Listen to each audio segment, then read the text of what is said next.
Este video va a ser una breve introducción de una parte de lo que va a ser la clase que viene, que es la introducción a la inmunidad adaptativa. En este video vamos a hablar un poco de lo que es la estructura y función del CMH, que sería el capítulo 4 del libro. ¿Por qué el video? Porque van a ver que el capítulo es súper completo, pero al mismo tiempo es largo y tiene muchos detalles y tal vez si no, no van a saber cómo encararlo. Entonces hice este video para que lo puedan ver y no vayan a la clase tan perdidos y lleguemos a ver todos los temas. Bueno, antes de arrancar con CMH propiamente dicho, vamos a ver una mini introducción de lo que sería la inmunidad adaptativa. Ya vimos cuáles van a ser los componentes celulares de la misma, que son los linfocitos, tanto T como B. Entonces, estos linfocitos tienen receptores también con los que van a reconocer antígenos, pero no van a ser los mismos receptores que las células de la inmunidad innata, como vimos la clase pasada. Estos receptores van a ser los BCR para los linfocitos B o los TCR para los linfocitos T. Entonces, los linfocitos B tienen BCR, que son los receptores que reconocen epítopes conformacionales o lineales, y esos epítopes pueden ser o peptídicos o también pueden ser hidratos de carbono. Y esto va a ser muy importante para cuando veamos linfocitos B, pero bueno, en esta clase no tiene tanto sentido por ahí, después lo van a entender. Y es muy importante que los linfocitos B no necesitan que tenga péptidos presentados, previamente procesados por células presentadoras de antígenos mediante el CMH. Entonces, el CMH no va a tener una gran utilidad en la presentación de los linfocitos B. Por otro lado, de los linfocitos T, acá vemos su TCR, que es el receptor de los mismos. Vamos a ver que este TCR solamente va a reconocer epítopes peptídicos, solo reconoce péptidos. Y sí o sí estos péptidos tienen que ser previamente procesados y tienen que ser presentados por estas moléculas del CMH que van a estar en las células presentadoras de antígeno. Entonces, ¿para qué nos sirve el CMH? Nos sirve justamente para capturar, procesar y presentarle los péptidos a los linfocitos T. Entonces, ahora sí, arrancando con CMH y resumiendo lo que acabamos de decir, el complejo mayor de histocompatibilidad, que es esta región del genoma, va a codificar para moléculas del CMH que van a estar en las células presentadoras de antígeno. Ahora vamos a ver cuáles son. Y las células presentadoras de antígeno entonces van a presentarle los péptidos a los linfocitos T, tanto los linfocitos T CD4 como los linfocitos T CD8. Esto es un mini resumen de lo que vamos a ver ahora. Entonces, ¿qué características tiene el complejo mayor de histocompatibilidad? Son 3 y son muy importantes que la sepan. Primero, el poligenismo, que esto quiere decir que va a haber varios genes, por lo tanto, varias moléculas diferentes del CMH expresadas. Después tenemos el polimorfismo, que quiere decir que hay variaciones entre los alelos entre los diferentes individuos. Entonces, ¿qué quiere decir? Que la secuencia de genes en un individuo no va a ser la misma secuencia de genes que hay en el otro. Por eso decimos que es un concepto poblacional. No lo podemos evaluar en un solo individuo, sino que al evaluar una población, ahí se puede hablar de polimorfismo, porque es que un individuo tiene un alelo diferente a otro individuo. Y por último, la codominancia, que quiere decir que hay 2 haplotipos por individuo, porque se van a expresar simultáneamente los genes de ambos progenitores, tanto los maternos como los paternos. Bueno, entonces el CMH en los humanos se va a llamar sistema HLA, que son las siglas de antígeno leucocitario humano. Y este sistema HLA en los humanos tiene 3 clases, son los genes de clase 1, genes de clase 2 y genes de clase 3. Los de clase 3 no van a tener un rol importante en la presentación antigénica, por lo que no nos van a importar en esta clase, los tienen en el libro igualmente. Los de clase 1, a su vez, se pueden dividir en las moléculas de clase 1 clásicas o moléculas de clase 1A, que está formado por los genes HLA-A, HLA-B y HLA-C, que son los que principalmente vamos a hablar en esta clase y que tienen un rol esencial en la presentación antigénica. Después tenemos dentro de las clase 1 están las moléculas no clásicas o 1B, que acá les puse algunos ejemplos. No vamos a hablar de estos en el video porque se va a hacer muy largo y no los quiero marear.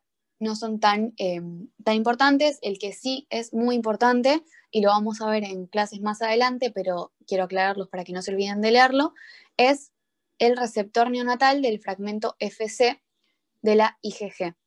Está subrayado porque es muy importante y suele aparecer siempre en los exámenes, así que es importante que lo lean. Y después, dentro de las moléculas de clase 2, están los genes HLA-DR, HLA-DQ y HLA-DP. Es muy importante que lo sepan y que los asocien. Entonces, si ustedes leen HLA-A, B o C, sepan que estamos hablando de moléculas de clase 1, y si leen DR, DQ o DP, que sepan que estamos hablando de moléculas de clase 2. Ahora más adelante va a quedar un poco más claro. Entonces, dijimos que hay moléculas de clase 1 y de clase 2. Ahora vamos a arrancar primero con las moléculas de clase 1 o MH1 clásicas principalmente. Que acá vemos cómo es esa estructura, que están formadas por dos cadenas, una cadena alfa que tiene 3 dominios, alfa 1, alfa 2 y alfa 3, y una cadena beta 2 microglobulina. Que esta cadena beta 2 microglobulina no está codificada dentro del sistema HLA. O sea, no forma parte del CMH, por lo que no va a tener las características típicas que dijimos al principio que tienen las células de CMH. Entonces, como dijimos, tiene dos cadenas.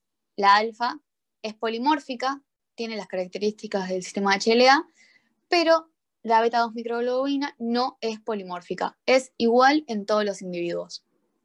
Esto es muy importante que lo recuerden. Después, ¿dónde están entonces estas moléculas expresadas? Están presentadas, como dijimos al principio, en células presentadoras de antígenos. ¿Y cuáles son estas? Son todas las células del cuerpo, todas, con excepción de los glóbulos rojos, de las neuronas y el sencillo trofloblasto. Entonces, es muy importante que recuerden todo lo que está en la diapo.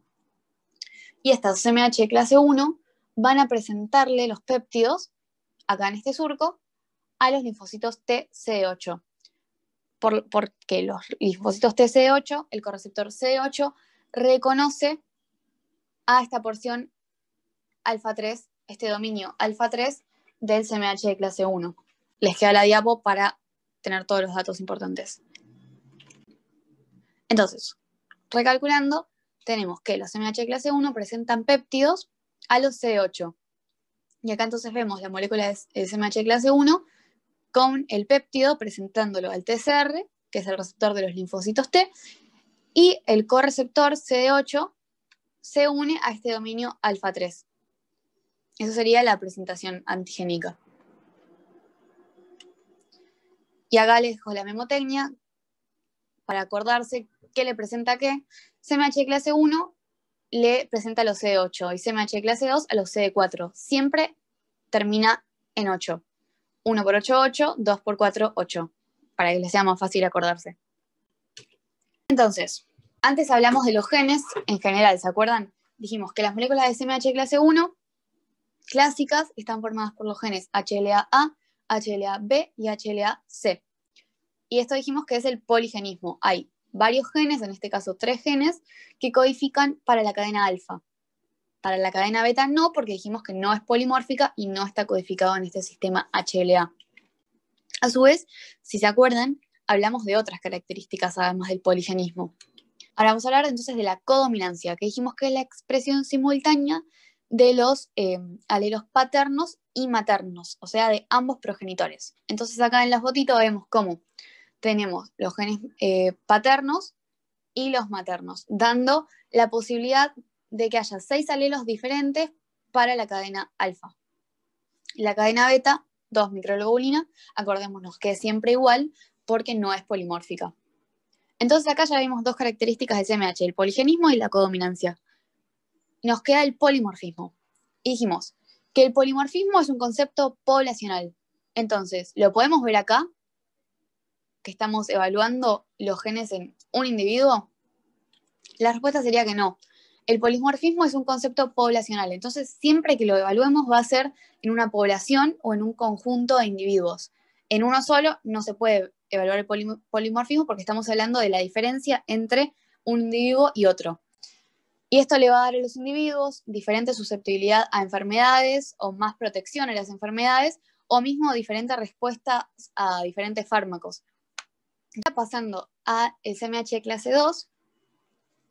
Acá vemos la estructura del mismo, que tiene también dos cadenas, una cadena alfa y una cadena beta con dos dominios, alfa 1, alfa 2, beta 1, beta 2. Y en este caso vemos que el surco, donde hay el péptido, está formado por un lado, por una parte de la cadena alfa y por otro lado, por una parte de la cadena beta. A diferencia de la otra, que estaba formado toda esta parte por la cadena alfa, ¿se acuerdan? Entonces, en este caso hay dos cadenas, como dijimos, y ambas son polimórficas. Ambas cadenas están codificadas en este sistema HLA. Y después, ¿dónde están los MH de clase 2? Están en las células presentadoras de antígeno profesionales. Y también están en el epitelio típico. ¿Y cuáles son las células presentadoras de antígeno profesionales? Esto es muy, muy importante también que se las acuerden, como el ABC, como el abecedario. Los macrófagos, las células dendríticas convencionales o mieloides, es lo mismo decirlo de cualquiera de las dos formas, y los linfocitos B. Al contrario, entonces, las CMH clase 1 dijimos que están en casi todas las células, con esas tres excepciones, pero las células presentadoras de antígeno profesionales están son estas tres, y en estas está el CMH de clase 2. Y como dijimos antes, las moléculas de CMH de clase 2 le van a presentar los péptidos a los linfocitos T CD4. Y a su vez vamos a ver que estas CMH de clase 2 pueden inducirse en algunas células con la presencia del interferón gamma, por ejemplo, en linfocitos T, por ejemplo, en las células NK, etc. Entonces, como dijimos, las CMH clase 2 le van a presentar los péptidos a los linfocitos CD4. Entonces acá vemos el CMH clase 2, vemos cómo le presenta el péptido al TCR y vemos cómo el CD4 se une al dominio beta 2 de la molécula de CMH clase 2. Entonces, en este caso vemos, ¿se acuerdan que dijimos que había tres genes también en las CMH clase 2? HLA-DR, HLA-DQ y HLA-DP. Y también dijimos que ambas cadenas son polimórficas. Ambas cadenas están codificadas en el sistema HLA, por lo que va a haber tanto un gen HLA-DR para la cadena alfa y otro para la cadena beta. Lo mismo para los otros genes. Y acá vemos entonces el poligenismo. Hay varios genes que van a codificar para las cadenas. También vemos la codominancia, que dijimos que se coexpresan simultáneamente los genes de ambos progenitores. Entonces, por un lado vemos los paternos y por otro los maternos, que están coexpresados simultáneamente. Entonces, esto nos da la posibilidad de 12 moléculas diferentes para el CMH de clase 2. Hay 12 alelos diferentes que pueden codificar para el CMH de clase 2. Y también recordemos que el polimorfismo es un concepto poblacional. Entonces lo vamos a poder evaluar nada más cuando hablemos de diferentes individuos o de una población, no en un individuo particular. Estoy siendo reiterativa con esto de que el polimorfismo es un concepto poblacional porque es súper importante y súper tomado y aparece siempre en los choice. Bueno, esto fue un breve resumen para que sepan a qué apuntar cuando lean el libro y para que en la clase lleguemos a ver todo lo que falta, porque es una clase bastante larga. Cualquier duda, preguntan.